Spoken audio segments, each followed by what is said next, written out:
second mindset. Guys, our ego is always telling stories. Our inner critic is always telling us stories. And I don't know if you guys have noticed, but when our ego is all fired up, it is a better storyteller than J.K. Rowling. But our stories aren't facts. But lots of times we live our lives like they're facts. So I have a client, and in one of our monthly coaching calls, she pops on the call, and she was immediately fired up. She goes, she's like, you're gonna have to calm me down. She goes, today I am hot. And I'm like, okay. I'm like, tell me what's going on. And she goes, you know what? She goes, I found out that my male colleague in my department, and we do very similar work, is making significantly more money than me. She goes, and I am insulted, I'm devastated, I don't even know what to do. And I said, oh my gosh, okay, well, you know what, tell me more, tell me, you know, what's happening and all this stuff. And she goes, you know what? She goes, okay, so she goes, I went in and I looked at our job responsibilities and they seemed to be fair. She goes, you know what, so I didn't want to just make assumptions. So she goes, I went out and I did some salary research. I looked to see what my job should be making out in the market at a company about the size of mine and with the job responsibilities, and I got my number. She goes, you know, but then I looked in and I really reflected on the work that I've done and how I've contributed to this organization and what a fair number would be. And she goes, you know, and I think I really have it. She goes, because I add a ton of value to this company and I know exactly how much more I'm going to add this year. And here's what I'm working on. I'm like, that's amazing. So I said, what happened when you went and told your boss and gave, you know, her all this evidence? She goes, well, I haven't. I'm like, you haven't? I go, you haven't said anything? And I said, well, why haven't you said anything? She goes, I don't know. And when we really boiled down to it, the reason came. And she said, you know, I guess I just feel like I shouldn't have to ask. How many of you guys have thought that? Oh, right on my heart. I shouldn't have to ask. You know what? There is a lot of reasons why we don't ask. And guys, not asking is an expensive mindset, but it's not just a financially expensive mindset. There are lots of costs for not asking. It costs us lots of times our peace. You know, when I think about just my own personal relationships and when I think about the conversations that I have with leaders at work, our costs of not asking in terms of our peace cause a lot of misunderstandings. Somebody simply not asking their boss to define what better means. Meaning, my boss gave me a project and told me to, you know, make this contract process better, so I made it better and he's still unhappy with me. Well, define better. Did you ask what better meant? Oh, no, I didn't think to ask what better meant. Did you ask for exactly what you needed at work? Have you shared your expectations? Have you asked people to get on board? Have you asked people to, you know, treat you the way you wanted to be treated? Lots of times it costs us our peace. Lots of times not asking costs us our potential. When we don't ask to go to the conference, when we don't ask, you guys are lucky you're all here, when we don't ask our boss, hey, can I get, you know, $399 to go to this YP summit? Can I get my tuition paid for? And maybe it's not even financial. Hey, can I sit in this meeting? I'd love to learn. Can I have a mentor? It costs us learning opportunities. And it costs us in our paycheck too. There is so much research that's come out of Harvard and other universities on two things. Men are more likely than women to negotiate their starting salary. And when they negotiate, men usually ask for 20% more. Now this isn't everywhere all the time, but it's things that you should ask yourself. Am I being paid what I'm worth? Have I negotiated my salary? And if you're in sales, or you're running a business, or you're trying to get revenue, how am I constantly asking my clients? How am I constantly bringing in revenue for this organization?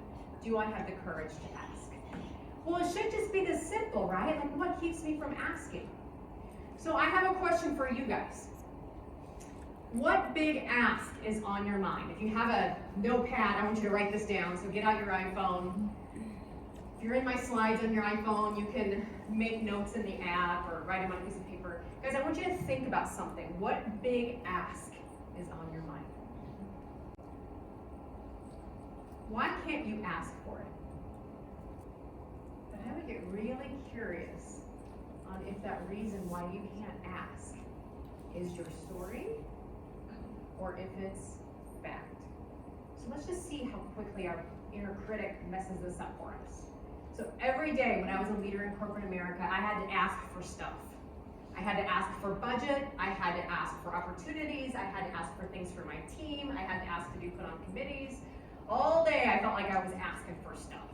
Although lots of times I probably didn't ask for the things that I should have. Those were just my circumstances. I had to ask for a lot of times the budget that I needed to get things done. Well, immediately, one of the things that will come into my head was that, oh, I don't want to bother them. I don't want to bother them and schedule a meeting. I don't know about you guys in this room, but I'm curious, how many of you have the fear, which I did, which is, but what if they say no? Ooh, that rejection thing. And I'm like, well, why would it be so bad if they said no? Oh, you see, if they said no, my mind told myself a story that I'm not valuable. That was my story. Your story might be different. Kelli, if they say no, that means they don't value you. Well, when I was believing that story, I started to feel a certain way. I felt dismissed.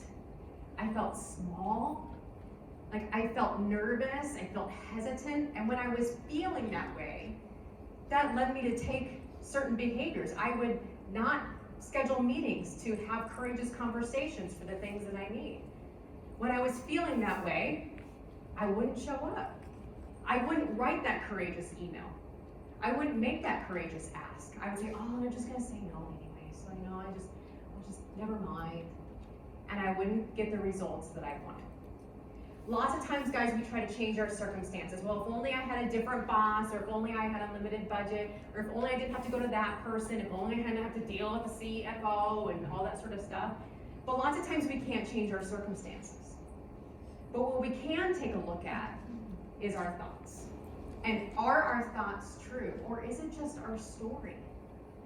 Because a lot of the times, the things that I'm stressed out about, the things that are making me feel small, the things that are holding me back, are not facts.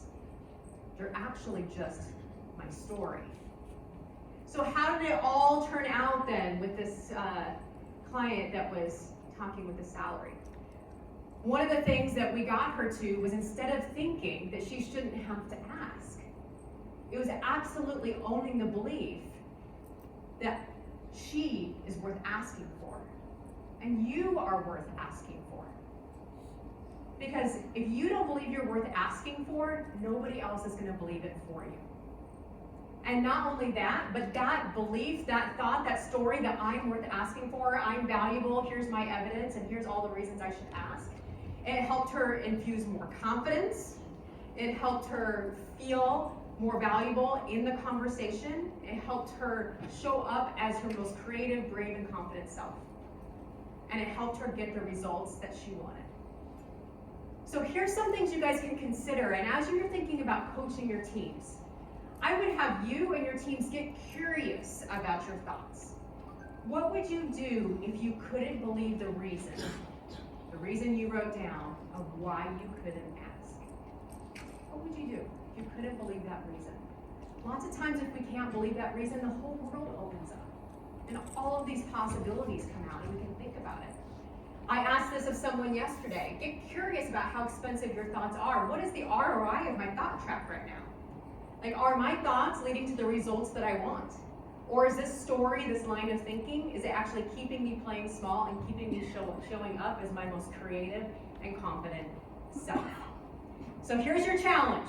You guys are going to practice 5 small asks this week. And guys, they can be little things, okay? So when the waiter goes and tries to give you the crappy table in the middle of the restaurant that's like, in between all the people, like, you're going to go ask for the better booze. It could be renegotiating your cable bill.